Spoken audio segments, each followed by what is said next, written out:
Merda. Merda. Para todos nós. Vamos lá. Deixa eu ver. Quando o pessoal começar a entrar... Bom, ao vivo nós já estamos. Tá. Mas aí demora um pouquinho para o pessoal começar a entrar. Uhum. Aí eu peço para o pessoal falar se tá o som, a imagem, né? Claro. Somos em 6. Então, para quem já foi entrando, se puder... Boa noite, Douglas. Áudio tá beleza? Né? Quem puder entrar e orientar a gente em relação às imagens e ao áudio. Roberta. Oi. Roberta, olha o que eu tenho Oi. aqui. Nossas Saudades. bandeirinhas da inclusão na educação. Raquel, oi. Nós temos, ó. A gente está aquecendo aqui, pessoal, enquanto quem vai acompanhar vai entrando aos poucos, a gente vai aguardando. Raquel, tá bom o som? Tá. Regina Baron, boa noite. A família prestigia. Você é irmão da Regina, Luiz? Sou. Eu sou fã da Regina. Nós Pois amamos. ela falou muito de vocês também. Ai, nós amamos Regina, demais. É, Eu ela já sabia tá de olho dessa aqui na gente informação agora. privilegiada. Hã? Já sabia, né, Rô? A Raquel já tinha me dedurado. Ó, isso é nepotismo, tá vendo? Na próxima a gente põe a Regina Baró aqui ao vivo, porque Mas, olha lá, ela gente, já tá aí, todo mundo foi falando. pura coincidência, foi pura coincidência. Boa noite, Nádia, Tomás, boa noite, Rita. Pessoal, eu acho que a gente pode começar, né? Boa noite a todas e todos que nos acompanham. Para participar é só mandar as perguntas ou observações pelo chat do Facebook e eu coloco aqui na tela. Essa primeira tentativa nossa, né, de fazer uma live com tantas pessoas, né, em geral é com uma, no máximo 2, mas a gente vai fazer o possível para responder, né, as questões. E se não conseguir responder todas em razão do tempo, a gente marca outra live. Isso não é um problema. Enfim, estou bastante feliz, agradeço por vocês terem aceitado o nosso convite para participar dessa discussão. Antes de apresentar cada um e cada uma, eu vou fazer uma brevíssima introdução. E vou fazê-la agora porque quero deixar um espaço de tempo maior para a nossa discussão e para a fala de vocês. Bom, o que a gente pensou, né? Qual que era o nosso objetivo quando a gente organizou essa discussão? A gente teve um primeiro vídeo chamando para o debate no dia 17 de maio. Quem não assistiu, a gente vai postar no link também, pode rever. E a nossa ideia era discutir um pouco nesse contexto, né, de pandemia. Muitas vezes parece que a perda de direitos ela se torna mais sentida. O isolamento, né, a questão da saúde mental, ela passa a ser objeto de muitas discussões.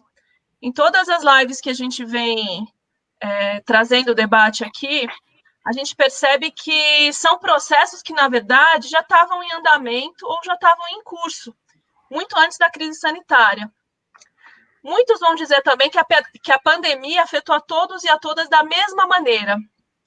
Mas será que é isso mesmo?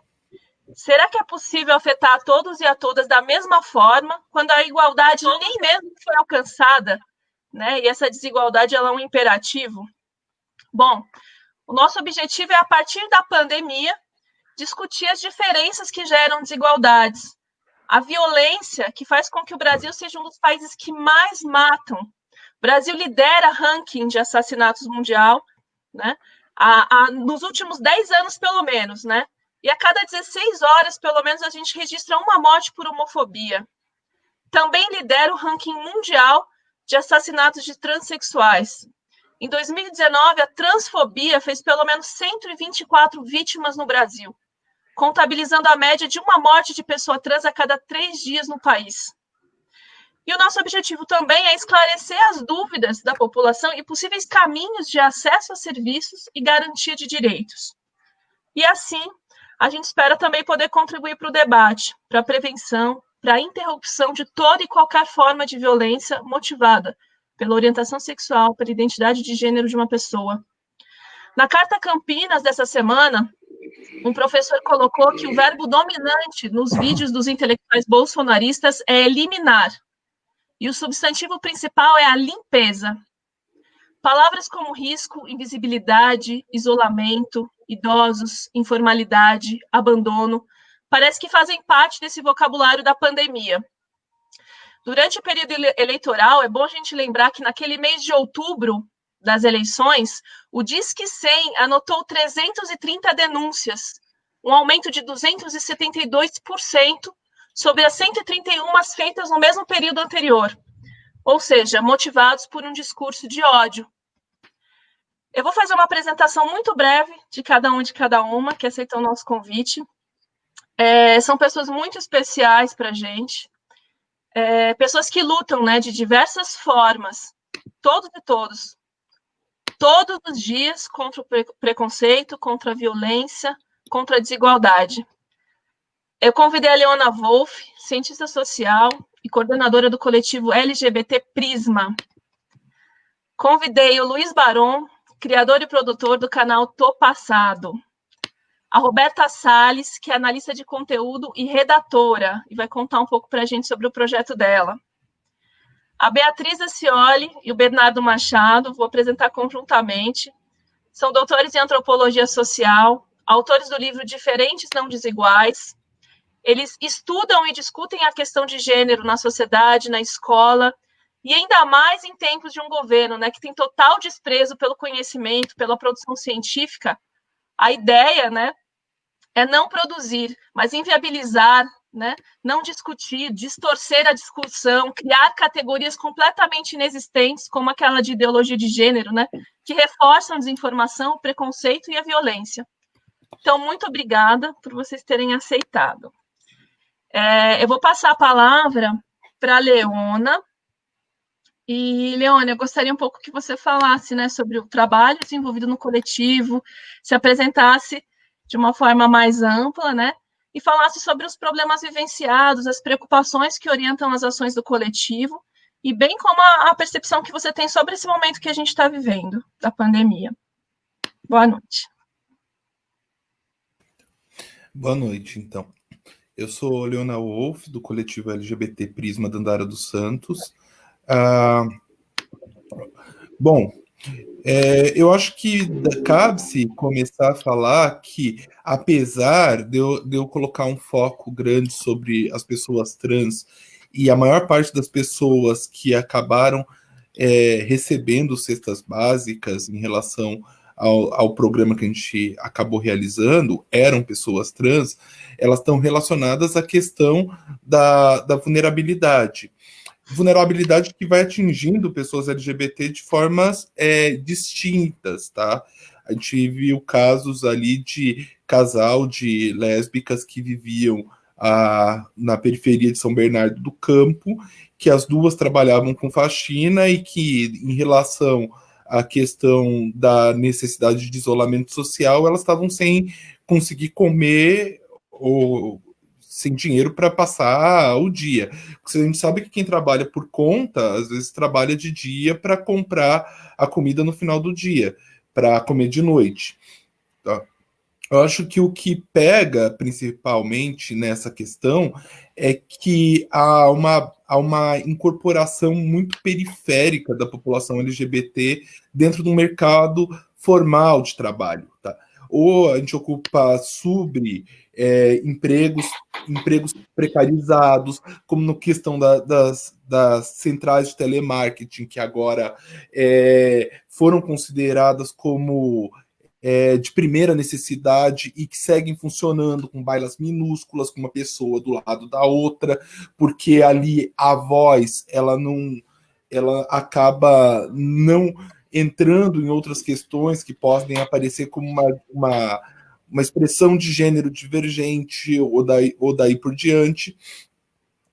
onde a gente vai tendo altos índices de infecção por conta do corona, e a gente vive uma situação entre a exposição ao risco e, do outro lado, a não conseguir suprir necessidades básicas. São poucas pessoas LGBT que possuem reservas, tá? E nesse ponto, a questão ela se tornou um tanto quanto mais problemática quando a gente pensa a questão de que eu não tenho uma estatística precisa. Segundo o André, cerca de 90% das mulheres trans e travestis elas têm na atividade da prostituição a única fonte de renda. A atividade da prostituição ela foi altamente prejudicada.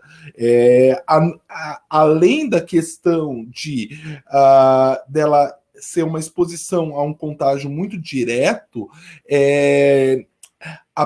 o próprio esvaziamento das ruas ele propicia um cenário maior de violência. A gente está agora em 2020, e só no primeiro quadrimestre desse ano, a gente teve 64 assassinatos de pessoas trans. Esses 64 assassinatos de pessoas trans, ele é maior do que o primeiro quadrimestre dos 4 anos anteriores. Então, a gente está num crescimento, mesmo dentro de uma situação de pandemia, dentro de um isolamento social que está ocorrendo de uma forma ou de outra, a gente não está tendo uma diminuição desses assassinatos, mas a gente está tendo um aumento. Se eu for pensar, além disso, a gente também está tendo que trabalhar com uma assistência psicológica cada vez mais contínua, porque a situação de confinamento, muitas vezes, ela também, além da questão do próprio isolamento, ela isola uma pessoa LGBT, muitas vezes, dentro de pessoas onde você tem um convívio complicado, tá? Junto com parentes homofóbicos, com parentes transfóbicos, ela separa pessoas que convivem, que namoram, você perde aquele espaço de sociabilidade das festas e daí por diante. Então a gente está tendo um aumento de uma vulnerabilidade psicológica, um aumento de uma vulnerabilidade econômica. Eu falei dessa entrada, eu falei das travestis e do telemarketing, mas tem um degradê gigantesco no meio do caminho, tá? Eu conheço homens gays, homens trans que trabalham com faxina, a questão de pessoas que trabalham com tatuagem, cabeleireiros, que todos acabam tendo um problema sério em decorrência da necessidade da quarentena. Tá? E a gente não tem nenhum tipo de amparo, a não ser R$600 pago em 2 vezes, ou uma coisa assim, que acaba, dentro de uma burocracia gigantesca, acaba também nem chegando direito às pessoas. Muitas pessoas que precisam de uma ajuda emergencial não têm essa ajuda, e quando chega, às vezes você já tem que comprar gás, tem que comprar comida, e a gente precisava realmente pensar no Brasil um quadro de renda mínima mesmo, renda mínima de verdade, garantindo uma situação de vida decente para as pessoas, indiferente da situação. Acho que é isso.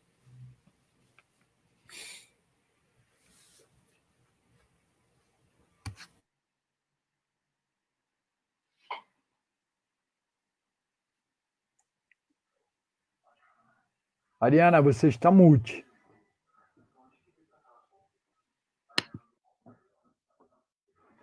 E eu falando aqui que nem uma louca. Exatamente, que eu estava pensando. Falando que nem uma louca. Não, Luiz, não, a gente vai se acostumando, viu? Claro, é que eu tô com medo, assim, faz parte da jogada. Da última vez aconteceram acidentes aqui, tinha um sujeito batendo tambor ali atrás enquanto eu falava. Normal. E eu mandando WhatsApp pro Danilo desesperada, o sujeito vai progredir no som aqui, dá um help. Não adianta. Então, gente, a gente tá sujeito a isso. Eu vou passar a palavra para você, Luiz. Então, gente, se apresentar e falar. Meu nome é Luiz Baron, eu sou um homem cis, gay, de 60 anos, e que na chegada na minha velhice eu resolvi entender como é ser uma pessoa LGBT idosa, né? E para esse entendimento eu busquei estudar, busquei estudos, estatísticas, dados, porque eu sou uma pessoa que gosta de dados, sem eles não se faz nada, inclusive políticas públicas, né? E não haviam dados relevantes nenhum sobre essa população. Isso me causou uma estranheza enorme, porque eu falei, poxa, vou fazer minhas contas, vou pesquisar quantas LGBTs idosos existem no Brasil. Não haviam dados. Vou pesquisar quantas pessoas LGBT idosas tem na cidade de São Paulo. Não haviam dados. Aí eu fui buscar pesquisas americanas para poder tentar equacionar algo que chegasse perto de um número tal. Então, o número são 3,5 milhões, mais ou menos, de LGBTs idosos pelo Brasil afora. Quando a gente fala em isolamento pela Covid, a gente traz a questão do ageísmo, a questão da lida com a idade, do preconceito com a idade, fica muito ressaltado, tá certo? Porque de um lado são as pessoas batendo palma para as pessoas velhinhas que conseguiram sobreviver, do outro são as milhões de pessoas falando que está velho e não precisa mais daquela pessoa, que ela pode ser substituída, que ela não tem mais serviços a prestar, ou que ela, de forma capital, não tem mais o que ganhar, ela só gasta. Né? Quando eu percebi essa realidade das pessoas LGBTs, e a minha própria, né, eu resolvi estudar e resolvi fazer. Eu falei, não é possível, isso não pode ficar invisível desse jeito. Da outra vez, quando você me pediu um vídeo, eu mandei um vídeo falando a seguinte questão: vocês acham que ser LGBT idoso é igual a ser uma pessoa hétero idosa? Não. Não, eu posso enumerar 300 possibilidades, mas, por exemplo, vou só citar uma. Quando uma pessoa precisa para uma ILS, uma ILP, uma instituição de longa permanência, ela não tem a sua orientação sexual levada em conta. Ela tem que abandonar a sua orientação sexual para poder conviver com outras pessoas idosas. Isso acontece com as pessoas LGBT que voltam para as suas cidades natais, quando elas ficam velhas, precisam de algum tipo de cuidado familiar. Em geral, eu recebo muitas correspondências no meu canal falando exatamente sobre essa realidade. Em tempos de Covid, isso tem uma gravidade extra. Por exemplo, a cidade de São Paulo, eu calculo que tem, em média, 170 mil pessoas LGBTs idosas. Dessas pessoas, ao contrário do que se imagina, a maioria não é de classe média, a maioria não é de classe média alta, a maioria é de gente assalariada, que ganha aposentadoria baixa, e que nesse momento ficou sem condições de pagar aluguel, de pagar luz, de pagar água, de pagar comida, que é um insumo básico da população, e a pessoa chega na velhice e não tem condições de se manter. A gente trabalha também para uma ONG que se chama Eternamente Sou, que é uma ONG que cuida de velhices LGBT. Eu tenho a honra de ser vice-presidente dessa ONG, que foi uma ONG que chegou na minha vida por conta desse trabalho que eu comecei a desenvolver com as velhices. Né? Então, qual que é o meu parecer com relação a essa história das velhices? As velhices LGBT, elas são absolutamente invisíveis. Elas são invisíveis para as pessoas que já são invisíveis, que são os héteros velhos. Então, é de uma gravidade isso ímpar. Né? A pessoa, eu falo o seguinte, que eu posso adoecer, eu posso perder a sanidade, eu posso ficar senil, posso ficar broxa, mas eu jamais vou deixar de ser um homem gay. E essa orientação, quando é necessário você voltar para o armário com a sua orientação, isso é de uma agressão inominável para as pessoas. Tá? Então, em tempos de Covid, isso tem sido uma coisa agravada fortemente, mas nem tanto quanto as pessoas imaginam. Vou explicar por quê. Agravada porque as pessoas não têm condições, muitas vezes, de subsistência. Mas o isolamento em si, muitas delas já viviam. Certo? Por quê? Porque é velho. Porque na própria comunidade LGBT, ela não tem mais espaço. A comunidade LGBT também não enxerga essas velhices. Certo? Eu falo como gay, né? Eu não tenho sabedoria, ou não tenho conhecimento para falar por uma mulher lésbica, mas eu estudo as mulheres lésbicas. E eu sei que elas sofrem profundamente com isso. As pessoas LGBTs idosas têm diferenças intrínsecas no tratamento mais básico de saúde, por exemplo. Uma mulher trans chega num hospital público, e está com um problema de próstata. Que tipo de treinamento, que tipo de ação, público e privado, não é só o hospital público, público e privado, como essa equipe médica está preparada para lidar com essa pessoa? Como essa equipe médica está preparada para lidar com um homossexual, velho, passivo, que tem um problema anal, que não é decorrente do seu desejo sexual, e sim uma decorrência normal. Eu conheço casos do serviço público, falando, olha, isso é porque você faz isso.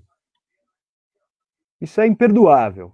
Então, o trabalho da gente é exatamente trazer luz para essas velhices, e pode parecer uma pretensão isso, mas como hoje em dia tudo é referência, e foi uma coisa que eu me senti falta, por isso que eu criei um canal na internet, porque não haviam referências de pessoas idosas LGBT. Tá? Só na militância, só não, já é muito, e na militância de anos atrás. Essas pessoas hoje são velhas. O João Silvério Trevisan, que é uma pessoa muito querida por mim, ele diz o seguinte, que envelhecer sendo LGBT é virar um zumbi. E eu combato isso fortemente. Né? Para que as pessoas idosas LGBT continuem tendo a sua sexualidade respeitada, continuem tendo a sua individualidade respeitada, e para que elas apareçam. Né? É basicamente isso. Obrigada, Luiz. Obrigada. Acho que eu vou chamar a Roberta, porque tem uma... Dá para complementar aqui a resposta, né? E a reflexão. Bem-vinda, Roberta. Oi, gente, tudo bem? Eu sou a Rô, sou a Bob, não sei, muita gente me conhece como Roberta, como Beta, como Bob, né?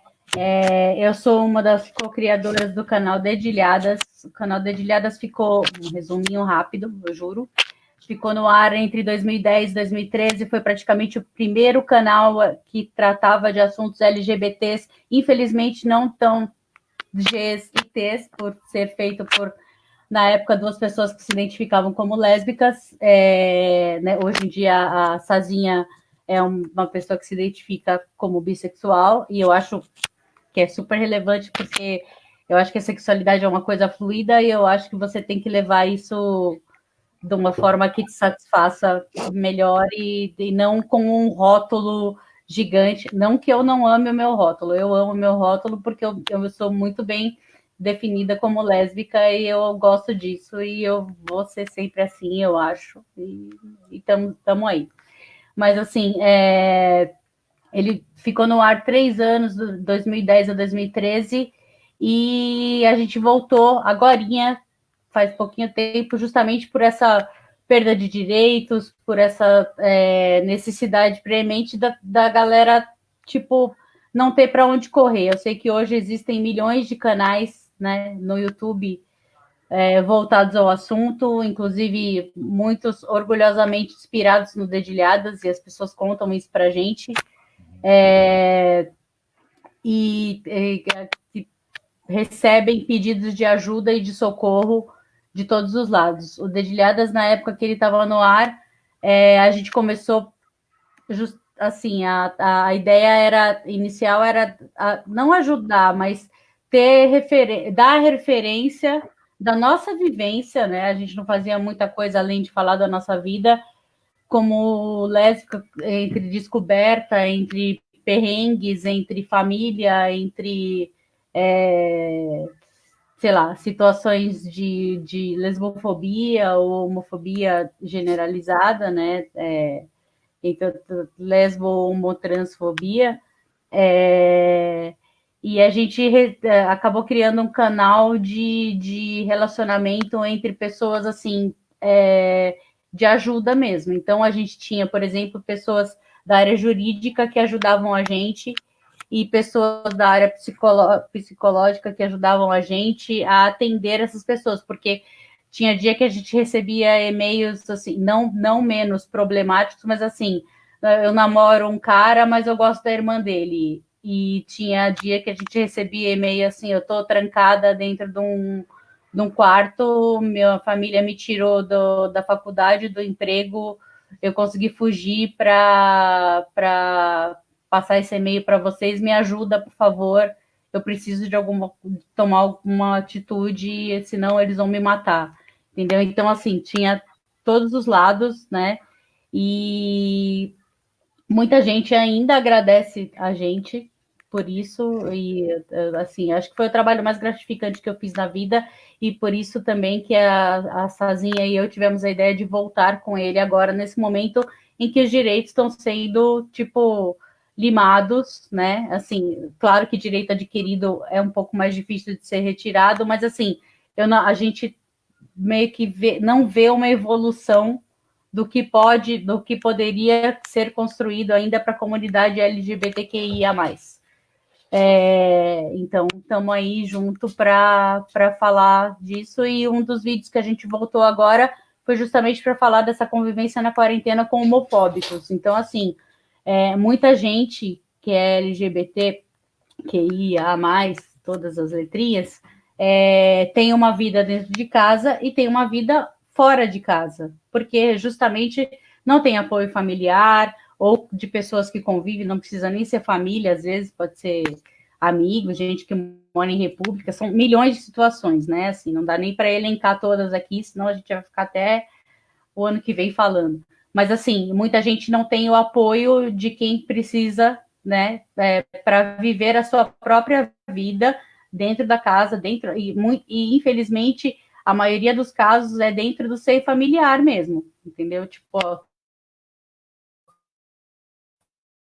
pais homofóbicos, gente agressiva, são agressões físicas, a violência está aí, aí começou falando justamente do número de mortes. Infelizmente, parte dessas mortes são feitas dentro de casa, né, das pessoas que você mais supostamente deveria confiar, né, assim, deveria ter o seu respaldo, mas isso não acontece. E a gente fez um vídeo recente falando disso, de convivência com homofóbicos na quarentena. Assim, e separou algumas dicas, assim, por exemplo, tenta manter contato com a sua rede de relacionamento. Hoje em dia a internet está aí, tem WhatsApp, tem Facebook, tem YouTube, tem Twitter, tem 1 milhão de coisas, e tenta relatar para alguém o que você está sofrendo. Tipo, olha, eu estou sendo ameaçado dentro da minha casa, eu estou sendo agredido, procura ajuda de pessoas próximas. Se você tiver, por exemplo, na situação da menina que estava em cárcere privado, teve que fugir para mandar um e-mail para a gente, tenta fazer isso, sei lá, do celular de alguém, tenta, sabe, cria um código para dizer que você não está em segurança, sei lá, de repente, para uma pessoa que você confie muito, sei lá, você não tem cachorro, mas você fala assim, nossa, eu preciso urgente levar meu cachorro para passear, sei lá, alguma coisa que denote e que alguém possa denunciar. Eu sei que também tem uma situação muito particular que é muito difícil você, de repente, denunciar o seu pai, sua mãe, o seu avô e tal, mas procurar ajuda é fundamental. Então, existem órgãos, né, competentes hoje para fazer isso. Você tem as delegacias online, você tem o DECRAD, tem a Defensoria Pública online também, tem o canal de denúncias, né? Afinal, a homofobia foi incluída no crime de racismo também. Então, assim, não fique sozinho, entendeu? Manda e-mail para a gente, faz alguma coisa, pelo amor de Deus, em prol da sua vida, da sua realidade, porque é necessário buscar ajuda, sim, entendeu? Ainda mais se isso compromete diretamente a sua vida e você já tem o fardo de não conseguir ser quem você é dentro da sua casa ou dentro do ambiente que você está, tá? Tem uma relação que eu particularmente não passo, né? Eu trabalho numa agência de publicidade com mais ou menos 350 pessoas, onde, em média, umas 100 pessoas estão dentro das letrinhas, inclusive tem funcionários trans lá, a gente se orgulha muito disso, tem um comitê de diversidade que eu faço parte, obviamente, porque me enfiei lá, e vou continuar me enfiando em todos os cantos que eu puder para ajudar a galera. e lá a gente trata de assuntos assim, tipo o homem trans, né? Como que ele vai ao ginecologista, entendeu? Tratar de seus problemas, como que aquilo que o Luiz falou, exatamente, tipo, chega uma mulher trans com problema na próstata, sabe? São questões que, assim, a saúde pública nem a particular realmente não estão preparadas de jeito nenhum. Inclusive, eu fiz recentemente um debate na Casa 1 com a participação de uma ginecologista que reserva um dia da semana para atender homens trans, justamente por isso, para não constrangê-los e para não gerar nenhum, né, porque a gente sabe como que é, né, assim, as pessoas chega lá, tipo, você tá lá na recepção e tá um homem barbado lá do lado, e aí ela chama ele, como assim, entendeu? Tipo, infelizmente as pessoas não foram criadas para entender isso, o que é um erro, né? Assim, né? Tipo, a gente não aprende na escola, o que a gente aprende por aí no WhatsApp é que existe a tal da ideologia de gênero, que a gente quer mudar o sexo de todo mundo e transformar isso numa grande bagunça, e que a gente sabe muito bem que não é nada disso, só que as fake news e o compartilhamento insano e irresponsável das pessoas é muito maior que isso, até chegar na mamadeira de piroca, né? Então, assim, como lidar com tudo isso, entendeu? Então, o meu recado é mais ou menos esse, assim, entendeu? Se você está nessa situação, por favor, procure ajuda e se proteja. E proteja os seus também. Porque a gente sabe que os crimes, às vezes, não acontecem só com uma parte das pessoas, né? Acontece, às vezes, ele é estendido, por exemplo, se você tem um namorado, é estendido ao namorado, à namorada, ao seu parceiro, enfim. É muito louco esse mundo, infelizmente, e a gente não tem base nenhuma de educação sexual para falar, para explicar, para coisas que deveriam ser muitas vezes vindas até da sua própria família, mas que não acontece e nem é ensinado na escola, ninguém ensina nada. Quando eu era criança, eu não sabia o que era, né, assim, o que era um homossexual, porque não tinha referência nenhuma, né? E isso é muito louco você pensar nisso, assim, que ainda hoje, né, em 2020, tem gente que não sabe o que é. Roberta, muito obrigada. Tem vários comentários aqui. Eu só ia pedir depois para a Leona, para o Luiz e para a Roberta postarem os seus canais. Eu também depois tenho um PDF que foi feito por um escritório, né, de direito, em que eles mapeiam todos os serviços de 3 cidades, né, São Paulo, Belo Horizonte e Rio, que eu vou deixar disponível. Então, se vocês tiverem material e quiserem postar nos comentários, as pessoas podem ter acesso, inclusive, ao projeto, Leona. E por falar em violência, né, violência dentro de casa, eu vou chamar a Bia para conversar com a gente, a Beatriz Acioli Lins, para falar um pouquinho sobre a questão da violência, né, e de ações nesse momento também.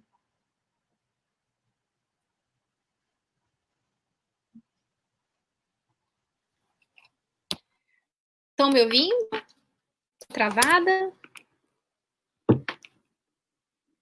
Tá ok? Bom, boa noite a todos e a todas. Eu quero começar agradecendo a Ariana, que é uma pessoa por quem eu tenho uma admiração e um respeito enormes, como antropóloga, minha colega de profissão, mas sobretudo como uma cidadã, com uma responsabilidade cívica impressionante, e que honra ser pensado como alguém com quem ela troca ideia. Leona, Luiz, Roberta e Bernardo, muito obrigada pela companhia. Nesse momento que a gente preferiria não estar vivendo, tanto pela pandemia, tanto que a gente preferiria que não tivesse desigualdade tão brutal no acesso a direitos. Meu nome é Beatriz, eu sou, né, antropóloga, faço parte lá na Universidade de São Paulo, junto com o Bernardo, inclusive, de um núcleo de pesquisa chamado NUMAS, que é o núcleo de estudos sobre os marcadores sociais da diferença, um núcleo que reúne uma série de pesquisadores e pesquisadoras que trabalham com pesquisas dialogam com a intersecção entre marcadores, a gente chama de marcadores sociais da diferença, características de grupos sociais, de pessoas que fazem com que nós nos tornemos diferentes, mas não tão somente diferentes, mas também desigualmente tratados, sobretudo no que diz respeito ao acesso a direitos básicos. Então, a gente trabalha com gênero, sexualidade, raça, religião, classe, enfim, uma série de intersecções entre marcadores. A nossa atuação no NUMAS levou a mim e ao Bernardo a escrevermos um livro. O Bernardo vai falar, a gente já combinou, a priori o Bernardo vai falar um pouco mais do livro, ele vai poder falar da importância de trabalhar conteúdos de gênero e sexualidade na educação, talvez ele possa abordar a dificuldade de colocar essa pauta, sobretudo nos últimos anos, quando nós começamos a escrever o livro, né, Bernardo? A gente não imaginaria o cenário em que a gente publicou e o que veio depois da publicação do livro. O livro foi publicado em 2016. E eu vim falar um pouco dessa situação. Eu faço pesquisas com temáticas associadas a gênero, sexualidade e outros marcadores, mas sobretudo gênero, violências, e a dificuldade no acesso a direitos. Eu trabalho muito com violência doméstica e familiar, violência sexual, violência na internet, que foi o tema no meu doutorado. E tão logo a pandemia se desenhou, quando ela ainda era epidemia na China, todo mundo que trabalha com violência doméstica e familiar logo imaginou que a gente teria assunto para análise e notícias ruins, porque a principal medida profilática adotada ainda inicialmente em Wuhan, e depois foi para a Itália, se tornou epicentro, depois a Espanha, os Estados Unidos, o Brasil, esse triste lugar de epicentro da pandemia do coronavírus, que se a principal medida profilática é o isolamento, né, que as pessoas tentem conviver menos para evitar a propagação do vírus, a gente imaginou que conflitos, situações em que as pessoas dentro de casa passam por violência iam aumentar exponencialmente. Isso se confirmou, né? Se confirmou na China, se confirmou em outros países e tem se confirmado no Brasil. A Eliane Brum, que escreve, psicanalista que escreve para uma série de meios de comunicação, ainda em 2013, não sei se vocês se lembram, o mundo vivia a epidemia do vírus Ebola, sobretudo em países do oeste africano. Ela escreveu um artigo muito bonito que chama o vírus letal da xenofobia. Ela começa esse artigo dizendo que, numa famosa obra do Albert Camus, escritor francês, A Peste, né, o Camus diz que uma pandemia, uma epidemia, ela expõe, evidencia as outras doenças da sociedade. É como se ela arrancasse um certo véu que a gente tenta colocar e mostrasse as nossas características piores. Essas dúvidas seriam o que a gente tenta esconder, ou às vezes nem tanto, se a gente pensar em LGBTfobia, mas o que a gente tenta fingir no dia a dia, que não é um problema que incapacita, que deveria ser algo que a gente para tudo para resolver, a gente continua vivendo. E um processo de epidemia, uma das primeiras dessas doenças que ele evidencia é a xenofobia. Xenofobia, que vem do grego, e está associada à ideia de uma aversão aos estrangeiros, mas não só a um estrangeiro, uma aversão ao outro, ao diferente, aquele que não é igual a mim. E no caso da epidemia de Ebola, no texto que Eliane Brum está discutindo, ela conta um caso em que haitianos imigrantes no Brasil, se eu não me engano, em Curitiba, no Paraná, foram vítimas de violência, quase linchamentos, foram confundidos com africanos, né? E a África sobretudo a África negra, era entendida como esse lugar da onde vinha a doença, eram infectados com ebola e, portanto, mortais. E tentaram explicar que não eram haitianos, eram da Mesoamérica, da América Central, mas, enfim. A gente viu isso acontecer, a gente tem visto isso acontecer no que vem de produção sobre a China, muita gente chamando o novo coronavírus e a doença que vem dele, a Covid-19, de um vírus chinês, criado em laboratório, um plano maquiavélico de dominação mundial, né? E com isso vem muito racismo, vem esse ódio ao estrangeiro. Mas e o ódio ao outro, que a gente meio que naturalizou, e a gente continua vivendo, é pandêmico também, em termos numéricos, se a gente parar para pensar, que é a situação de violência e negação de direitos básicos que estão no corpo da nossa Constituição. a qualquer cidadão e cidadã brasileiro, independente da sua orientação sexual, da sua identidade de gênero, ou assim deveria ser, né? A pandemia que a gente está vivendo agora, ela descortina todas essas outras questões. Eu estou trabalhando atualmente numa iniciativa, uma força-tarefa voluntária de mulheres que atendem mulheres em situação de violência durante a pandemia, que é o Justiceiras, com profissionais de várias áreas, temos assistentes sociais, temos advogadas, psicólogas, médicas e outros membros de rede de acolhimento. Eu vi uma série de outras iniciativas semelhantes, inclusive algumas pleiteadas por empresas. A Magazine Luiza, se não me engano, hoje ou ontem, lançou um botão de pânico no seu aplicativo de compras. O Instituto Avon fez uma parceria com uma série de organizações. E desde que começamos a atuar no Justiceiras, aliás, nosso número é o 11 99 3969 1212, qualquer mulher, tá? Em situação de violência. Nós percebemos que não estava tendo a mesma adesão social, a gente não estava a mesma movimentação para discutir pessoas LGBTs adotando a quarentena, né? Seguindo a orientação de isolamento social. Isso primeiro mostra o quanto essa discussão sobre direitos de pessoa LGBT é menos palatável para a sociedade, as pessoas acham mais bonito. Olha que bonito a Magazine Luiza aqui falando para uma mulher que está em situação de violência doméstica apertar esse botão. Nenhuma empresa deu a cara a tapa para fazer um aplicativo ou botar uma bandeirinha de arco-íris e pensar.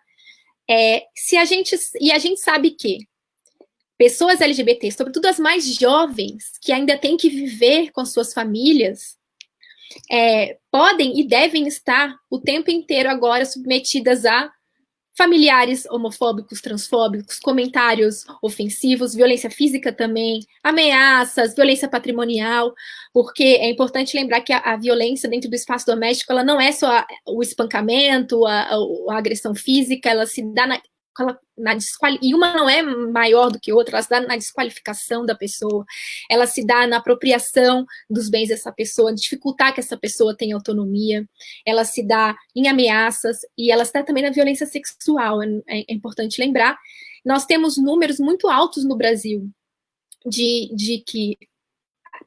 violência dentro do espaço doméstico, tanto para mulheres cis, hétero, né, num sentido mais tradicionalmente associado à violência doméstica, contra a pessoas LGBTs. Nós já atendemos mulheres lésbicas, por exemplo, no próprio Justiceiras, e mulheres trans. Isso para falar de mulheres, né? A gente sabe também que estatisticamente o mesmo se dá em relação entre homens. E o que nos leva a uma reflexão, né? E aqui eu jamais vou falar contra as medidas profiláticas de distanciamento. Se a principal medida que a gente tem atualmente é essa, para evitar a propagação desse vírus, a gente tem que se perguntar duas coisas. Uma, o que significa casa? Quando a principal orientação é fique em casa. Casa significa coisas muito diferentes para grupos diferentes de pessoas. E o que significa, eu quis colocar, porque semana retrasada, o nosso atual governo federal, que é um governo avesso à pauta LGBT, que não é, pelo contrário, que se coloca como um inimigo, como um perseguidor dos direitos LGBTs e da discussão sobre pessoas LGBTs, lançou uma campanha nacional dizendo, nossa ministra da Família, da Mulher e dos Direitos Humanos, dizendo estar muito preocupada com as pessoas que estão em casa sofrendo violência, dizendo que violência não tem gênero e que o foco é a família. O que significa família? Família não significa a mesma coisa para todas as pessoas, e em especial para as pessoas LGBTs. Então, eu queria só falar um pouco de casa e de família. Casa é uma expressão que a gente imediatamente associa a uma ideia de lar, de estar acolhido, harmonia, de um lugar onde você se sente em paz, em segurança. O Brasil é um país extremamente desigual do ponto de vista de classe social, nós temos números altíssimos de brasileiros cujas casas não proporcionam um mínimo de segurança ou de bem-estar, não têm acesso a saneamento básico. Não, e, bom, a gente tem visto as incursões das polícias militares nas favelas cariocas, eu que sou carioca, em especial, acompanho, e você está em casa, hoje a gente teve uma moça baleada dormindo na sua casa, na Cidade de Deus, né? Então, casa não significa a mesma coisa, casa não é lar. Né? E quando a gente está falando de pessoas LGBTs, que muitas vezes nascem e crescem no seio de famílias aí, e lares, que são preconceituosos, que têm aversão ao que elas representam, por elas representarem algo diferente daquilo que as pessoas estão acostumadas, ou que elas naturalizam, porque elas representam um outro, são espaços que, ao invés de conseguirem garantir segurança, eles são perigosos, eles são arriscados e eles são emocionalmente desgastantes para essas pessoas. Então, se o vírus, muita gente tem falado isso, né? Porque a gente não conseguiu compreender ainda do ponto de vista da microbiologia como é que é o funcionamento da Covid-19 e do novo coronavírus, por que algumas pessoas adoecem mais, por que algumas pessoas adoecem menos. Muita gente tem falado, o vírus é bastante democrático, morre gente rica, morreu o dono do Santander na Espanha. Se o vírus não discrimina, nós discriminamos. Né? E o Brasil, com seu potencial, um país que é líder em todos os rankings de desigualdade, que a gente possa imaginar, desigualdades de classe, desigualdades raciais, um país extremamente racista, um país LGBTfóbico, um país machista, um país violento, né? Quando você tem a somatória dessas negações a direitos básicos, você tem grupos sociais que vão sofrer mais ou vão sofrer de formas diferentes. E a gente tem um governo que não está prestando atenção para isso, não quer, e em alguns casos, inclusive, diz que essas pessoas não seriam dignas de direitos. Né? A campanha do governo federal, ao dizer que vai valorizar uma família, ela elege uma determinada família, que é a família heterossexual, como se as pessoas LGBTs não tivessem vínculos, não tivessem afetos, não construíssem as suas próprias famílias. Então, é uma família pautada em modelos muito normativos, restritiva, certamente não é a minha família, não família de nenhum de nós que estamos aqui, não representa a totalidade do Brasil, é uma noção de família que é usada como uma forma de ofender, de excluir e de retirar direitos, né? Não à toa que é em nome dessa família imaginária que se proteger essas crianças, que se fala de retirar direitos e de retirar discussão sobre gênero e sexualidade das pautas, né? Como se abordar isso em conteúdos pedagógicos fosse ensinar práticas sexuais para crianças pequenas, o que em absoluto não é. Então, eu queria abrir para o debate, só lembrando que uma coisa que eu tenho gostado de falar nessas discussões sobre pandemia é que a OMS, né, a Organização Mundial de Saúde, desde março tem orientado para que a mídia e pessoas que produzem materiais sobre o assunto substituem o termo isolamento social por distanciamento físico. Né? Por quê? Porque nós necessitamos aderir a esses protocolos de distanciamento, mas nós talvez nunca tenhamos precisado tanto uns dos outros como nós precisamos agora, né? A premissa da sociedade são relações de solidariedade, são relações de ajuda mútua, né? Nós não sobrevivemos, a espécie humana não sobrevive individualmente, ela sobrevive e ela vive, é capaz de fruir o que ela produz, porque ela se conecta a outros, né? Porque nós vivemos em relações. Então, como a Roberta falou, depois a gente pode colocar isso de outras formas, mas, por exemplo, eu tenho conhecidos e amigos atuando numa iniciativa que é a Rainbow Psicologia, que tem atendido pessoas LGBT para atendimentos psicológicos durante esse período da pandemia de forma gratuita. O número é o 11 97602 3799. Tem outras iniciativas como essa. É muito importante que a gente esteja junto, que a gente esteja bastante ligado, sobretudo, às pessoas que vão precisar muito de apoio nesse momento da pandemia. Então é isso. Vou passar a palavra para o Bernardo. Obrigada a todo mundo que está aí, em especial meu primo. Te amo. Bernardo, a gente passa a palavra para você, nesse momento em que há uma desconstrução, né, das categorias, e de que o conhecimento é o alvo, né, do governo federal, e que as pessoas estão vivendo essa violência, como a Roberta e a Leona colocaram também, a Bia, né, dentro de casa, mas também na rua, né? Como lidar com isso? Então, boa noite a todas, todos e todes. Eu estou super contente de estar aqui. Obrigado, Ariana, pelo convite. Agradeço a Leona, o Luiz, a Roberta e a Beatriz.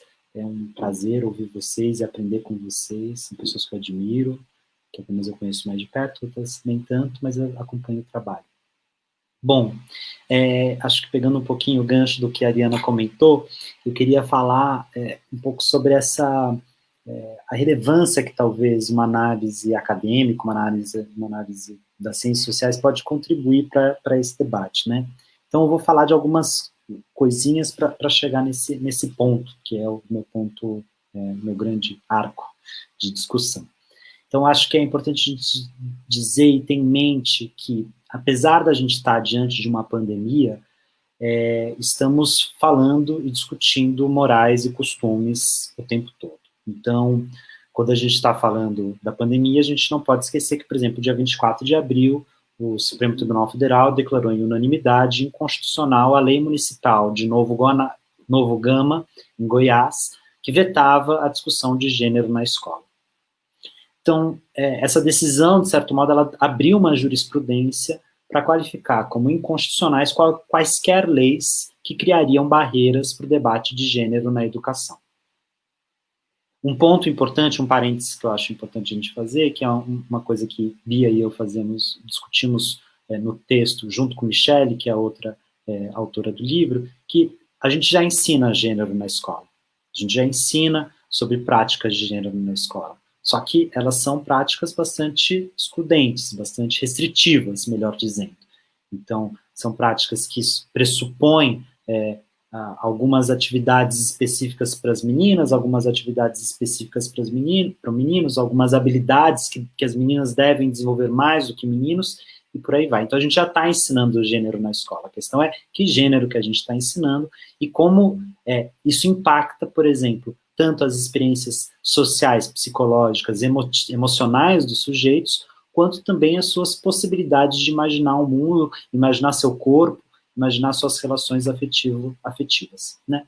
Então, começando com isso, então, agora, dia 24 de abril, no meio da pandemia, o Supremo Tribunal define inconstitucional essa lei de Novo Gama. No dia 12 de maio, agora, né, quase 3 semanas depois, o presidente da República, Jair Bolsonaro, anunciou ter um projeto de lei federal sobre a temática que combateria a chamada ideologia de gênero. Então, foi uma reação, de certo modo, do presidente da República, falando que era necessário, sim, combater a chamada ideologia de gênero. Coloco entre aspas e vou falar um pouquinho disso daqui a pouquinho.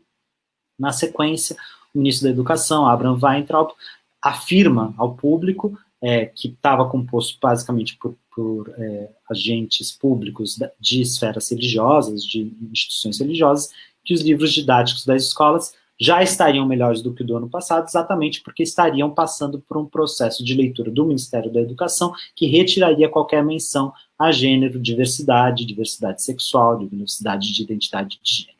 Muito bem. Então, nós acho que estamos cientes de que no meio da pandemia estamos falando de costumes, estamos falando de moralidade, estamos, de certa maneira, sendo perseguidos pela diversidade que, enfim, temos no nosso país. Então, eu acho que eu queria lançar algumas perguntinhas, né, que é como que a gente pode pensar sobre esse assunto, como a gente pode pensar a reação do governo federal. Então, e como nós, digamos assim, do campo progressista, podemos pautar também o debate, porque, de certo modo, o que tem acontecido há alguns anos é que quem pauta o debate tem sido o campo mais conservador, que tem definido o que a gente pode ou não pode discutir, e, de certo modo, em alguma medida, a gente fica rebatendo ou tentando desmentir o que eles fazem. Então, acho que, de um lado, a gente já está fazendo um caminho que é muito importante, que é o tentar definir e descrever as estratégias mobilizadas. Então, o termo ideologia de gênero, por exemplo, é um termo que pegou, né, é um termo que há 5 anos atrás não estava na pauta do debate brasileiro, embora já tivesse em outros campos, já tivesse na Europa, por exemplo, mas no debate brasileiro não fazia sentido, mas pegou, e hoje em dia, quando a gente vai falar de gênero, tem que ter uma nota, mesmo na imprensa, né, tem que ter uma nota explicando o que seria ideologia de gênero, tem que ter uma nota explicando o que é, o que não é. Então, isso, de certo modo, esse termo acabou constituindo o debate político e o debate público sobre a discussão de gênero e identidade. Então, o primeiro ponto é a gente destrinchar isso. O segundo ponto, ao meu ver, seria direcionar o debate e a gente nomear a discussão. E eu acho que em tempos de pandemia a gente está numa situação que é bastante complicada, que faltam palavras ainda para a gente nomear o que a gente está vivendo. Falta uma gramática para a gente nomear o que a gente está vivendo, e isso é muito angustiante. Bom, mas vou tentar, enfim, sugerir algumas coisas para a gente pensar aqui em voz alta, que são coisas que estou, enfim, refletindo. Bom, então, em primeiro lugar, o termo ideologia de gênero ele foi criado pela Igreja Católica com o objetivo de criar uma categoria de acusação para depreciar os estudos de gênero e as reivindicações do movimento feminista e do movimento LGBTI em décadas anteriores. Então, no início dos anos 90, o Papa, né, João Paulo II, e o cardeal, que ainda era cardeal, o Joseph Ratzinger, escreveram diversas declarações nas quais defendiam a essência biológica da mulher, reiteravam a maternidade como elemento definitivo da identidade feminina e desqualificavam qualquer associação familiar de pessoas do mesmo sexo. Então, com o objetivo de desqualificar pautas que estavam sendo defendidas na ONU por movimentos feministas e movimentos LGBTI+, esses estudiosos cristãos tentaram diversas expressões que permitiriam acusar justamente essas pautas. E foram, quando a gente vai fazendo a cronologia da constituição desses termos, tiveram vários termos que foram tentados, como aspas, né, ideologia da ausência de sexo, teoria feminista do gênero, ditadura do gênero, e quase nenhum colou. Até que em 1997 foi criado o termo ideologia de gênero, ele passou a vincular nos escritos religiosos, sobretudo do Vaticano. A primeira vez que ele aparece é num livro chamado Evangelho, eu estou traduzindo, tá? O Evangelho diante da desordem mundial, tá? Do monsenhor chamado Michel, não vou falar direito, mas é Choyans, uma coisa assim. Bom, nos anos seguintes, esse termo passa a ser divulgado de maneira bastante enfática pelo Vaticano e em outras instituições religiosas, alegando e tentando pautar a ideia de que existiria um complô mundial para destruir a família e os valores tradicionais. Isso a gente está falando ali do final dos anos 90 e início dos anos 2000. No Brasil, isso demorou um pouco para chegar, porque a pauta estava sendo constituída ali no contexto europeu. Bom, no Brasil, isso chega de maneira muito forte a partir de 2014, 2015, com a discussão dos planos dos planos municipais e estaduais de educação também. Junto com a discussão, e o termo ideologia de gênero chega também com a discussão do escola sem partido, né? E aí essas duas frentes, digamos assim, de pauta conservadora passam a justamente direcionar o debate público, né?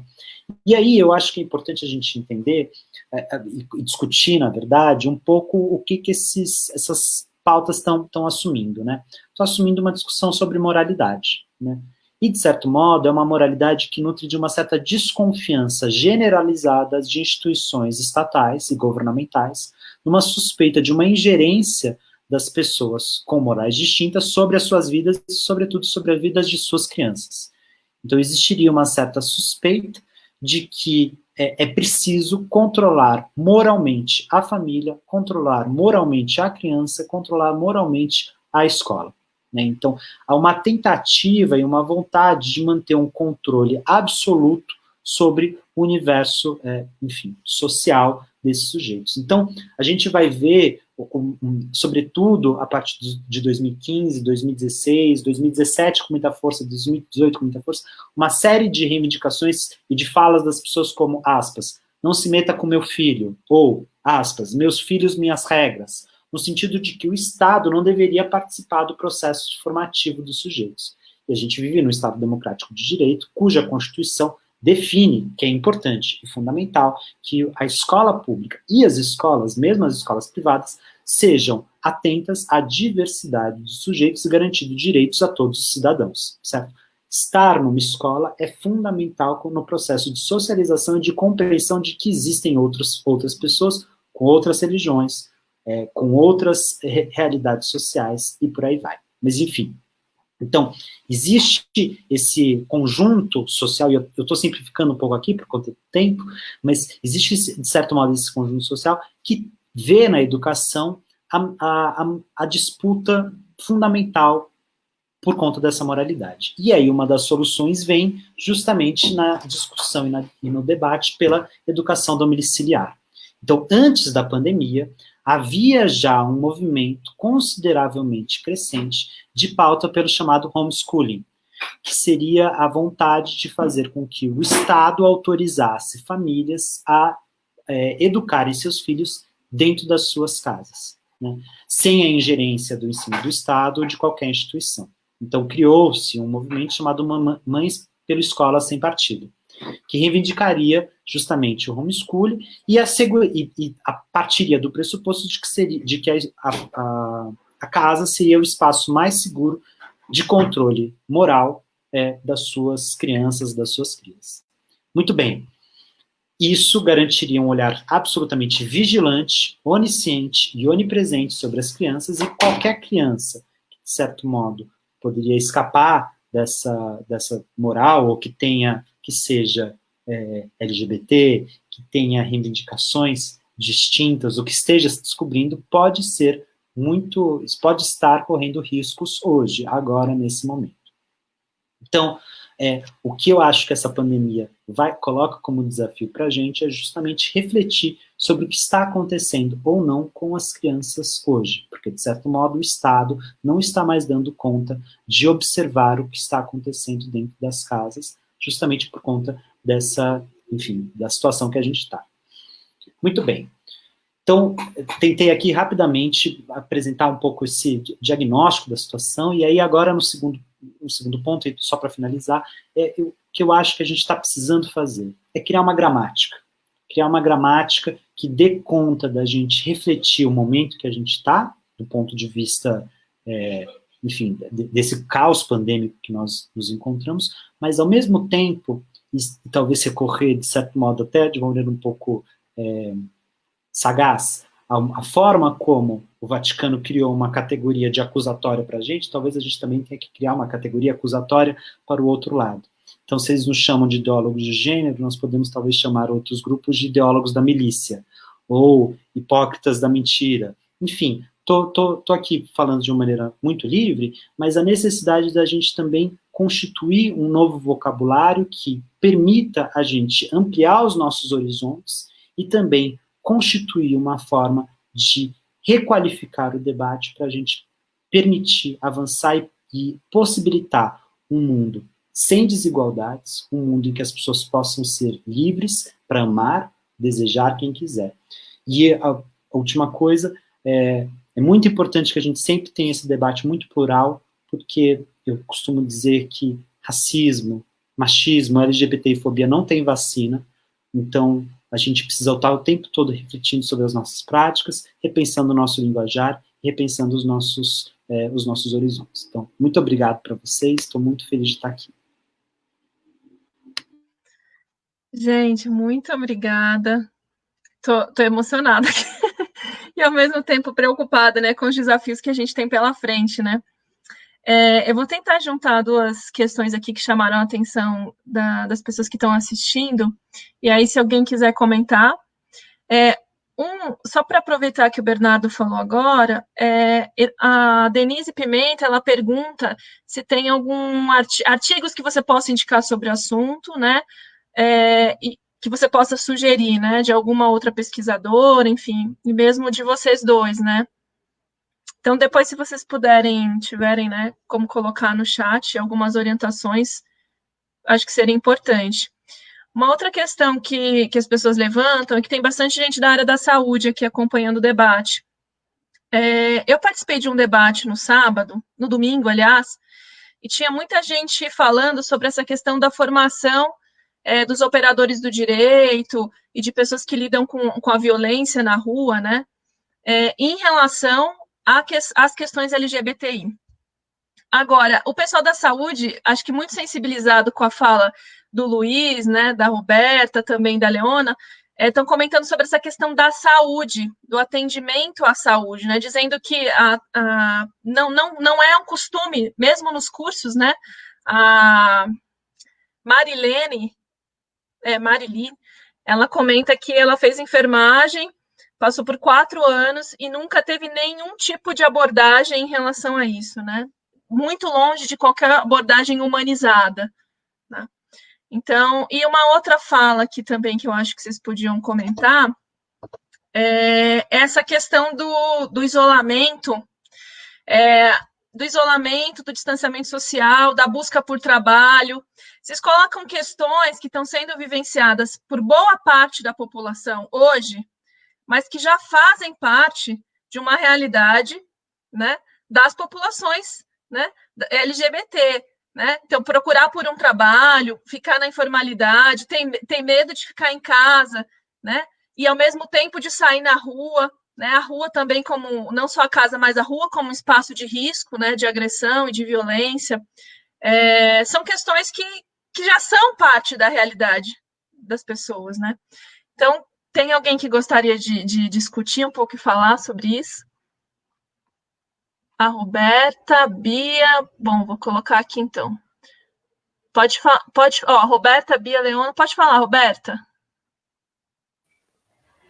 Tá, não, o que eu queria falar é assim, sobre saúde, né, principalmente voltado bem para a saúde lésbica, basta a gente imaginar e pensar que não existe, por exemplo, uma forma de prevenção para doenças, para ISTs, né, para infecções sexualmente transmissíveis, voltado para o público lésbico, por exemplo. Assim, muita gente fala, você usa o dental dam, né, que é aquela coisa que você vai, quando você vai ao dentista, para fazer sexo oral, ou usa a camisinha feminina recortada como se fosse um quadrado e tal, não sei o quê, mas não existe uma forma efetiva, plástico filme, não existe uma forma efetiva de prevenção, né? E durante muitos anos foi criado um mito de que as lésbicas não transmitiam doenças em suas relações. Entendeu? Não, imagina, você não precisa se preocupar, isso é quase zero, entendeu? Até que começou a crescer um número de doenças não só né, HIV, mas o próprio HPV, sífilis, gonorreia, entre todas as outras, né, doenças e tal, e as pessoas não sabem, os profissionais de saúde não estão preparados de jeito nenhum. Tanto que quando eu estava lá na Casa 1 fazendo a palestra com a ginecologista, ela falou, na minha especialização toda, como médica, residência e tudo mais, ela falou, eu fui atrás das coisas, porque ela falou, não tive nenhuma aula que me orientasse a lidar com isso, é uma coisa que ninguém sabe responder. Então, assim, é o que eu sempre falo, que se que, assim, não existe uma política pública voltada, não existe uma campanha, não existe nada, e agora, nesse governo, nesse atual cenário, não vai existir mesmo, né? Antes, pelo menos, a gente tinha propaganda antes do carnaval, com musiquinha de bota camisinha, bota meu amor, né? Pelo menos antes, hoje em dia você não vê nada, e eu duvido que essas campanhas voltem à tona, né? Assim com essa proteção, com essa falta de proteção que a gente tem, né, nesse cenário político atual. Você queria falar, Luiz, alguma coisa? A Bia também? Pode complementar. Tem a Bia, depois a Leona, depois o Luiz, isso. Eu fiz as inscrições. Eu queria agradecer as perguntas. Eu também estou aqui. O Bernardo é meu amigo há mais de 15 anos. Ele nunca cansa de me deixar embasbacada. Meu irmão, assim, redefinindo as noções de parentesco, né?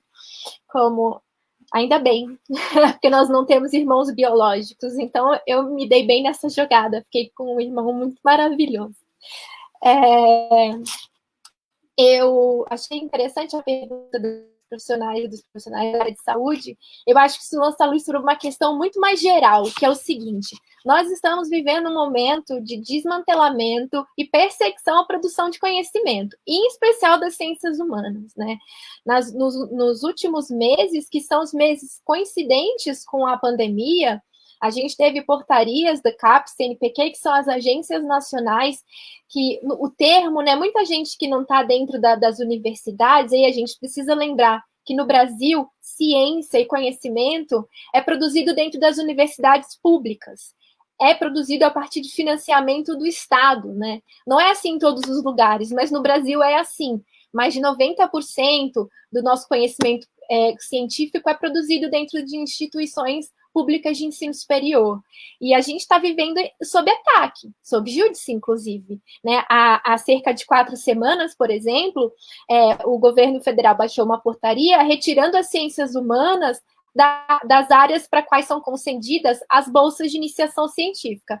Para quem não está familiarizado com o linguajar acadêmico, a iniciação científica é como se fosse o estágio da graduação na formação de um profissional. Aliás, o próprio termo bolsa, que é o termo usado pela mídia e também por nós, todos nós aqui que somos acadêmicos, eu, Bernardo e Ariana, nós somos bolsistas de iniciação, bolsistas de mestrado, doutorado, é um termo muito problemático. Eu acho que a gente tem que disputar modificá-lo, porque bolsa é financiamento, é remuneração, é o salário do cientista. Não quer dizer que a gente recebe um desconto para não pagar a mensalidade, quer dizer que esse é o nosso salário, né? E você tem um governo que está atentando sobre a ciência, de modo geral, retirando bolsas, ou seja, o financiamento do mestrado, do doutorado, do pós-doutorado. A gente está vivendo um momento de uma crise sanitária que se transforma em crise política e social-econômica. Diferentes países são afetados de forma diferente. O Brasil é despreparadíssimo para lidar com isso, tanto do ponto de vista estrutural histórico, quanto do ponto de vista do governo atual. Nós temos uma das piores lideranças, e não sou eu que estou falando, são autoridades especialistas internacionais, mundiais, que não têm nenhum interesse de agenda político-partidária de atacar um determinado político e alavancar outro, né?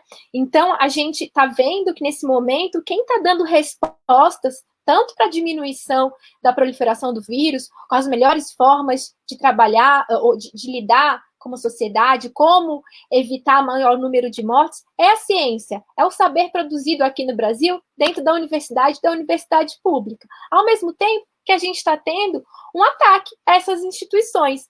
E quando vocês nos falam, né, isso, poxa, eu sou um profissional da área de saúde, uma profissional da área de saúde, e eu gostaria de ter tido esse saber, isso também nos dói, porque como profissionais das áreas de humanas, nós produzimos saberes sobre isso, nós produzimos conhecimentos sobre isso, e estamos sendo tratados como, bom, nos termos, né, das próprias lideranças políticas, baderneiros, desnecessários para a sociedade. Se a microbiologia, se os estudos médicos estão produzindo possíveis vacinas, estudos epidemiológicos para entender como é que o vírus se comporta e como fazer uma gestão de populações, nós, das ciências humanas, estamos pensando como diferentes grupos são afetados por essa pandemia. Nós temos, nos estudos, a Denise Pimenta, que comentou, por exemplo, uma colega, amiga nossa, doutora em antropologia, fez uma tese lindíssima sobre o ebola na Serra Leoa, né, mostrando como as mulheres morriam mais em Serra Leoa, viviam a experiência da epidemia do ebola de outra maneira, uma vez que o ebola é uma doença associada ao cuidado, e o cuidar é associado às mulheres. Se a gente parar para pensar na pandemia de coronavírus, e os números que a gente está vendo sobre as profissionais da enfermagem, dos cuidados básicos, né, muito tem se dito sobre os médicos, mas quem é a linha de frente dos hospitais? Quem são as pessoas técnicas, auxiliares de enfermagem, pessoas que fazem os exames, né, técnicos em exames, ou que atendentes, profissionais de laboratórios, né? Por que a gente não está falando disso? E são majoritariamente mulheres. Por quê? Porque nós, socialmente, como o Bernardo bem disse, a gente constrói valores associados ao que a gente atribui às mulheres e aos homens, e as mulheres atribuem o cuidar. E o cuidar, como a Denise nos ensina, ele não é só romantizado, ele não é só bonito. O cuidar é um fardo também. Ele é um fardo que ele pode matar, como é o caso do ebola, e traz uma série de desigualdades. Então, a gente, uma demanda que a gente precisa encampar, e isso tem que estar nas pautas dos movimentos estudantis, isso tem que estar na pauta de quem está se formando, quem está no ensino superior, de demandar aulas de ciências humanas, cursos sobre desigualdades, acesso aos direitos, diferenças.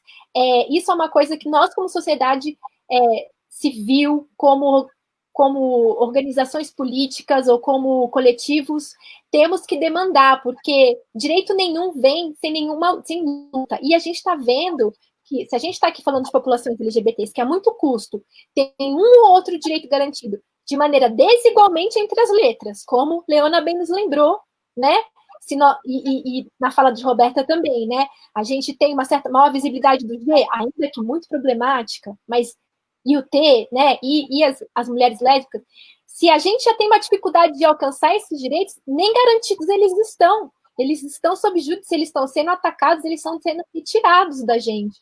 Então, quando eu falei que nós precisamos uns dos outros, né, a gente tem que recusar essa aversão ao outro, recusar a aversão ao diferente, se unir, tentar encontrar pontes e juntamente demandar. E uma das coisas que a gente precisa demandar é uma sociedade que não recusa o conhecimento, uma sociedade que não desqualifica os seus cientistas, os seus acadêmicos, e uma sociedade que politize o seu conhecimento, que saiba que o conhecimento que não é pensado como uma forma de conseguir uma sociedade mais plural, mais igualitária e mais justa, não é necessariamente um conhecimento bom. Então, é isso. Obrigada, Bia. Leona.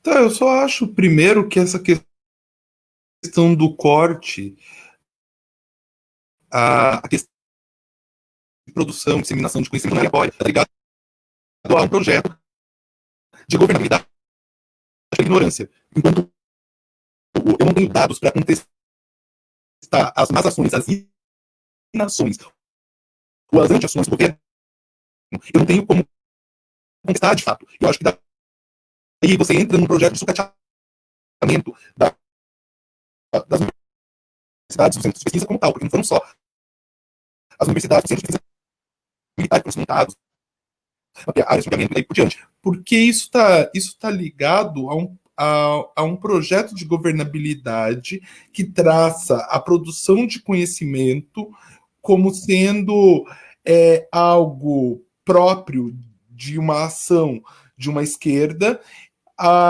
aonde a justificativa de uma ação genocida e de destruição de direitos, de condições de sobrevivência, ela tem que ser validada, invalidando esse conhecimento. O problema é que não tem, porque na hora que você começar a ter pressões do próprio capital para a tomada de alguma ação, você não tem esses dados para você poder agir. Então, na verdade, você alimenta algo que se autodegenera. Eu estou falando isso porque quando a gente começa com o projeto Sobreviver, a gente liga ele a um edital que veio do MEC de ações em relação à contenção do Covid nas universidades federais através da UFABC. O projeto ele é negado. Ele é negado na questão de estabelecer um mapeamento dos aparelhos de saúde, assistência social e pessoas com vulnerabilidade. Que vulnerabilidade dentro da região do ABC paulista, adentrando a região metropolitana de São Paulo. Esse projeto de mapeamento, ele é negado porque ele está ligado ao curso de gestão e planejamento territorial, e gestão e planejamento territorial é humanas. Então não tem nada a ver com o Covid, porque o Covid é a área da saúde. A área da saúde, ela é vista às vezes como uma coisa totalmente ideológica. Enquanto as humanidades, elas são só ideologia, a saúde, ela paira dentro de uma aura de respeitabilidade, fora de qualquer debate público ou social. Só que as pessoas que entram para serem atendidas, elas têm problemas e condições específicas que são de ordem social, econômica e daí por diante. A gente estava falando sobre a questão do acesso LGBT, a questão da saúde pública. Ele é um problema grosseiro. Ele é um problema grosseiro porque se pressupõe a princípio que todo mundo é heterossexual e cisgênero. Não trata só da travesti com problema na próstata. Está ligado também com o próprio efeito que hormônios sintéticos criados para o corpo de uma mulher cis, eles reagem quando eles estão dentro de um organismo para o qual eles não foram pensados, e vice-versa.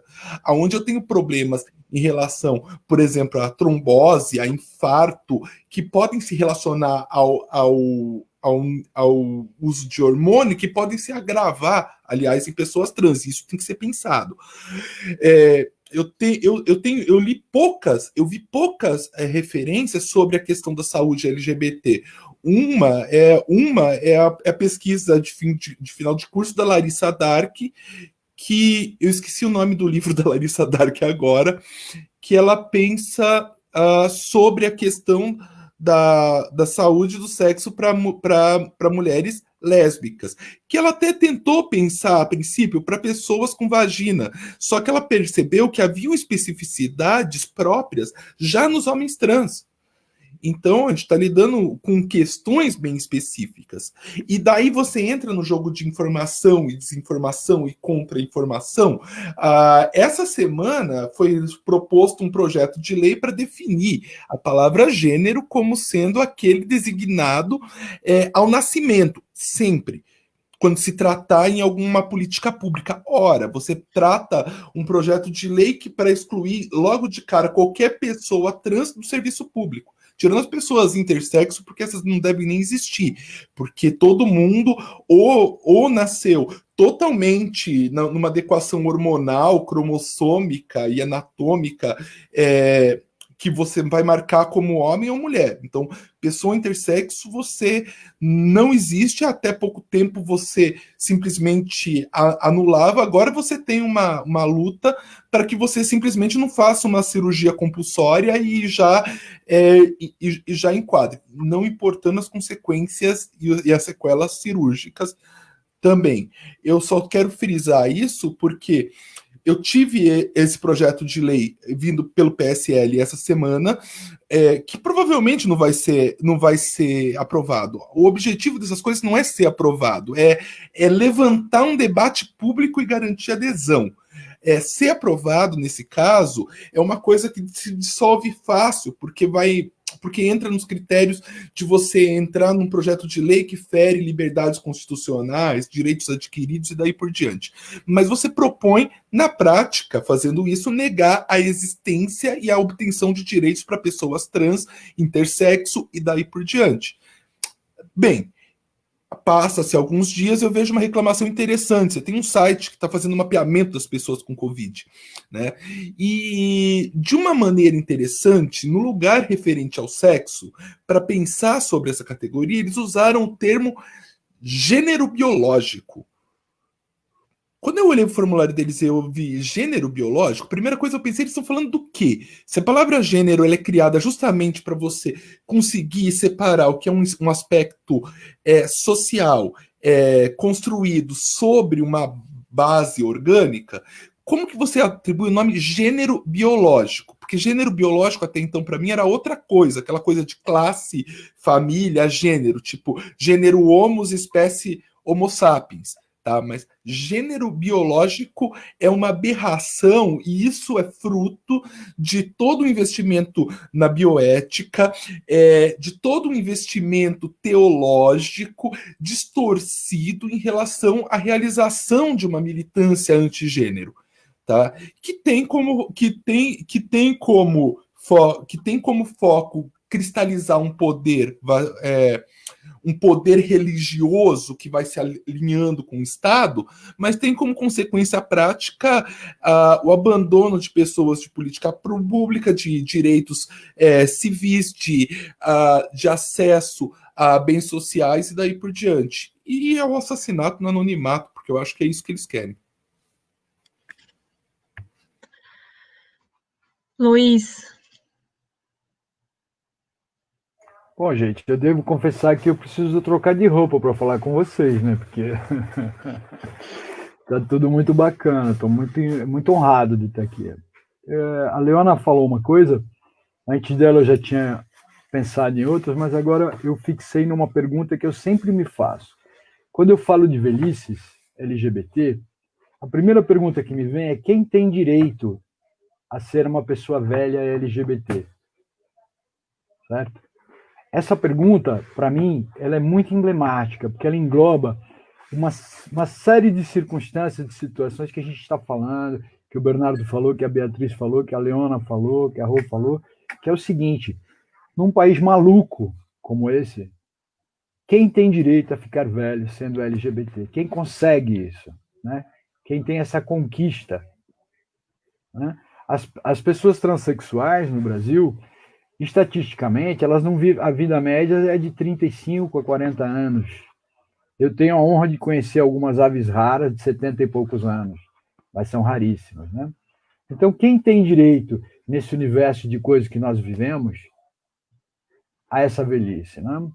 Uma outra questão que eu gostaria de falar é com relação à saúde pública e privada, voltada para as pessoas LGBTs. O que eu posso falar são das pessoas LGBTs idosas, que é onde eu milito, que é onde eu ando. Então, é tão frustrante, porque a medicina, as universidades de medicina, elas não dão nenhum tipo de formação para o nosso público, para o público LGBT. Nenhum tipo de formação. Nós temos na Eternamente Sou, que é a ONG que eu trabalho, a gente tem um grupo de gerontólogos especializados em saúde LGBT de idosos. Essas pessoas estão treinando, nós damos treinamento para o pessoal da área de saúde para falar sobre gerontologia LGBT. Certo? Então, é muito doido que uma organização não governamental tenha que fazer esse papel de dar treinamento para pessoas que saíram de uma universidade pública ou privada para falar sobre um assunto que elas já deveriam dominar. Né? Então, qual é a falha? Qual é a falha de conversa que há entre a antropologia, a parte social, a parte da medicina? Quem que é que está faltando aí? Saca? Está faltando uma sociedade menos heteronormativa, que tudo é feito nessa norma, tudo é constituído de acordo com a heteronormatividade, tudo. Hoje em dia, até relações homossexuais são construídas dentro desse padrão. Né? O que me assusta um pouco, mas enfim, cada um tem a sua escolha. A Beatriz falou sobre direitos civis, poucos direitos civis alcançados, eles não são poucos, eles são quase nenhum. Eu ouço algumas pessoas jovens falarem, porque hoje nós já temos direito de casar, hoje a gente tem a nossa proteção, fomos igualados ao racismo. Hello! Isso não é nada. Isso não é significativo. É um avanço? Claro que é. O Bernardo tocou em alguns assuntos que vêm dizer com a ideologia de gênero. Eu devo confessar que na época que eu era adolescente, em 1978, a gente tinha questões muito parecidas com as que nós temos hoje, com relação às questões de gênero e com as questões relacionadas ao grupo LGBT. São muito parecidas. Só que hoje elas ganharam uma fachada, uma representatividade, tanto positiva quanto negativa. Né? Então, na minha opinião, a gente vive no momento mais cruel da história da minha vida. Eu me reconheço, e eu já passei por uma epidemia de AIDS. Então, o que acontece hoje é de uma crueldade com as pessoas em geral, mas eu falo pelo grupo de pessoas velhas LGBT, nem falo por eles, falo por mim e pela sensação histórica que eu tenho. Né? Eu fiz um post outro dia que eu dizia o seguinte: quando era jovem, eu fui grupo de risco porque era viado. Agora eu sou grupo de risco porque sou velho. Isso, honestamente, me dá muito no saco. Tá? É só um desabafo mesmo. Na realidade, eu acho que quando a gente fala em medicina LGBT, quando a gente fala em estudos LGBT, quando a gente fala em várias questões, eu volto a afirmar que o grupo LGBT é subestudado, ele é tudo. Quando alguém, um médico, vem para mim e fala para mim que tem 50 anos, 25 anos de carreira e que não lidou ainda com questões de pessoas LGBT, lamento. Mas a gente está com um problema bem grave. Certo? Porque assim como não lidou com questões LGBT, ele não lidou com as peculiaridades de uma menina preta. A gente não está falando de diversidade, saca? Então, o que eu tenho para dizer é que eu lamento esse momento que nós estamos vivendo. Eu acho que sem estudos acadêmicos, sem o pensamento, a gente não vai a lugar nenhum. Quando a gente tem um governo que desqualifica o pensamento, que desqualifica a ciência, que desqualifica a inteligência para poder se sobressair, é evidente que essa mediocridade vai matar pequenas conquistas que já aconteceram. Se Deus quiser, não, porque a gente está aqui para isso, para não acabar. Mas, para mim, é muito notório é muito óbvio essa reação, essa história que está acontecendo agora. Quais são os argumentos para um governo reacionário, retrógrado, burro, tem contra a ciência? Quais são os argumentos que um governo reacionário, burro, retrógrado tem contra o pensamento, a pesquisa? Né? Então é isso, gente. Desculpa aí, mas esse é um assunto que me pega. É isso. Obrigada, Luiz. Alguém gostaria de falar mais alguma coisa? Bernardo, eu sabia? Eu falei, uai, Bernardo não vai falar.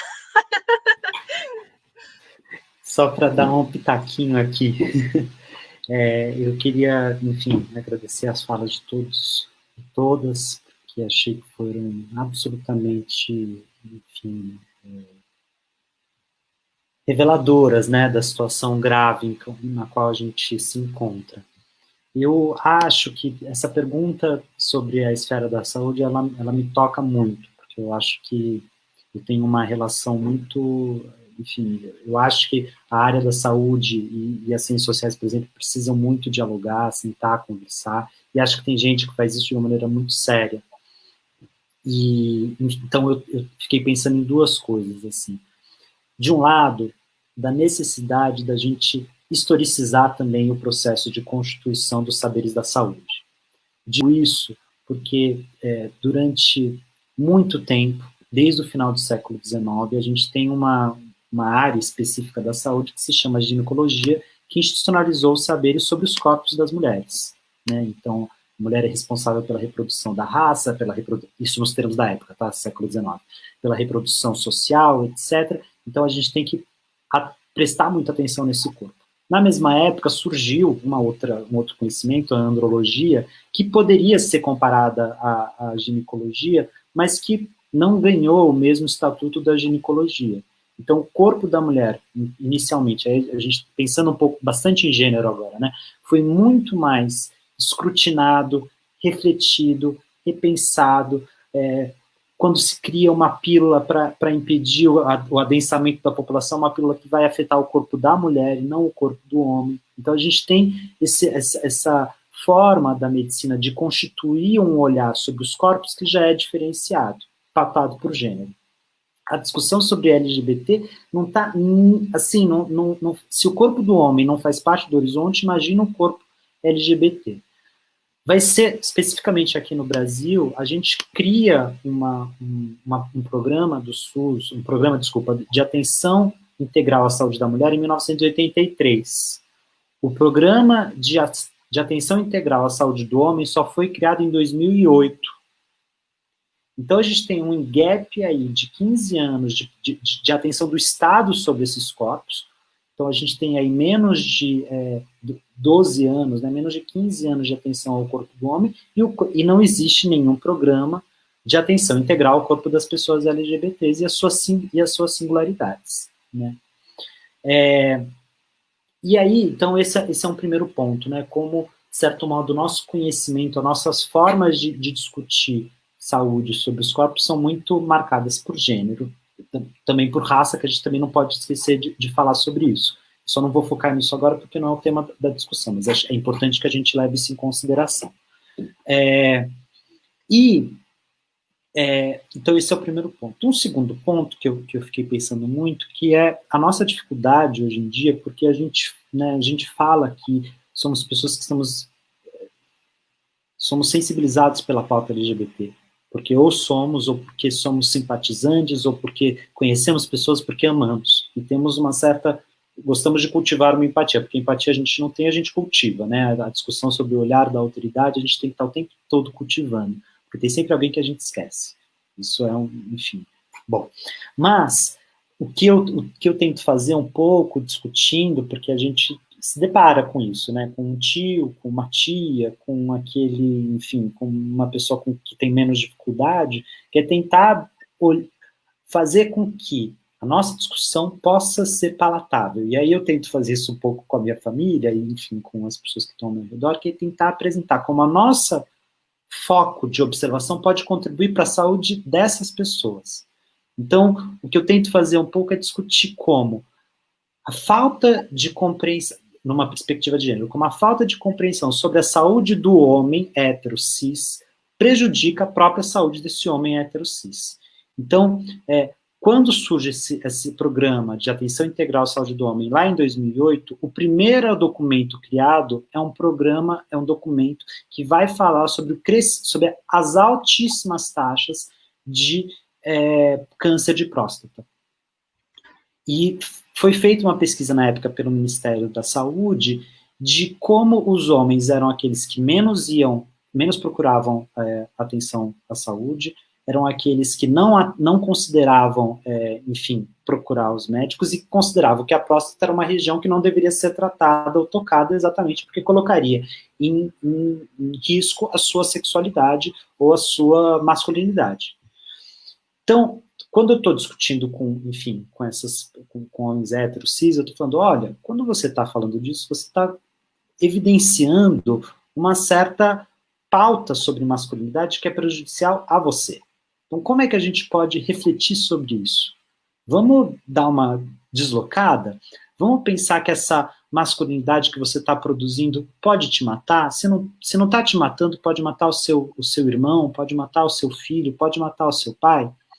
Então, evidenciar como essa própria masculinidade é um problema para a sua saúde, né?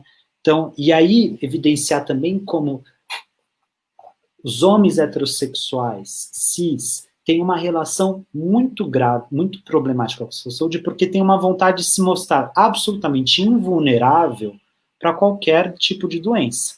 Então, qualquer tipo de doença não é uma doença real, porque ela é ou uma gripezinha, ou uma coisa que não deve ser tão considerada. Então, vale o preço da sua saúde para provar sua masculinidade. E esses homens, de certo modo, estão dispostos a pagar pela sua própria morte em prol disso. Então, o que eu fico pensando muito, que é como a gente pode evidenciar com o nosso olhar, com esse olhar que a gente tem, que é, enfim, que a Leona apresentou, que o Luiz apresentou, que a Roberta, que a Bia apresentaram, que é tão sensível, como é que a gente pode tentar acessar essas pessoas e produzir, ou tentar instituir algum tipo de alteridade, ou de olhar um pouco mais sensível para si próprios e talvez para nós mesmos, porque é fundamental que a gente seja visto e respeitado. É isso. É isso. Roberta, quer falar? Não, só complementando uma coisa que eu sempre falo, que complementando esse lance do que o B falou sobre né, essa preocupação e todo esse tabu que tem em volta do do câncer de próstata, do exame de toque, da masculinidade frágil, né, que isso vai te deixar sensível, é uma coisa que eu sempre falo, tipo, da mulher cis, né, que eu pegando o gancho também do que ele falou da pílula, né, a pílula que destruiria o corpo da mulher, em prol dela ter uma decisão ou não se ela queria ter filho, né, e tal.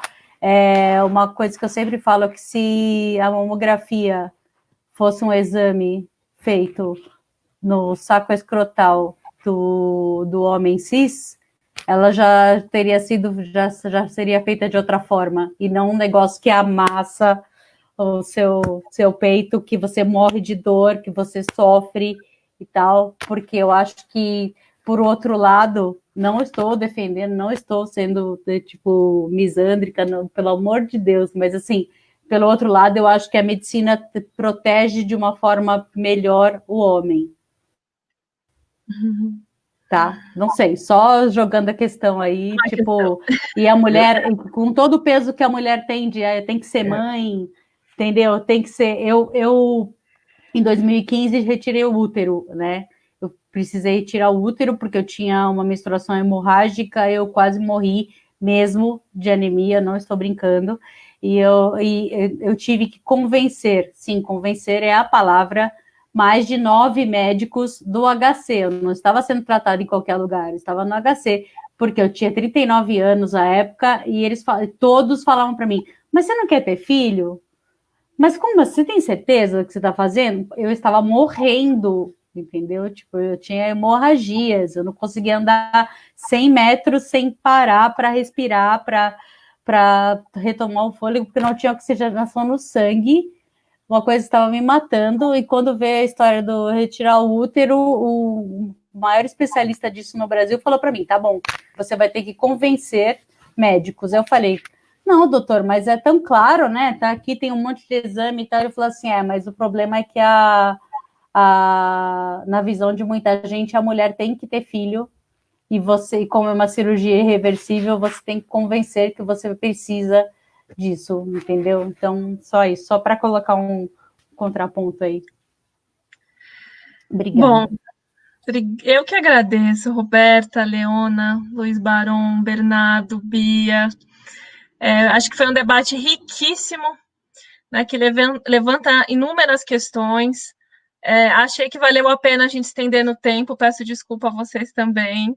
Eu deixei livre porque, enfim, são falas que me deixaram bastante emocionadas, né, pela sensibilidade do olhar e pela possibilidade, né, da gente acabar com esse vírus que a Bia falou, né, da xenofobia, e construir, né, outras possibilidades de uma sociedade em que todos sejam humanos e humanas, né?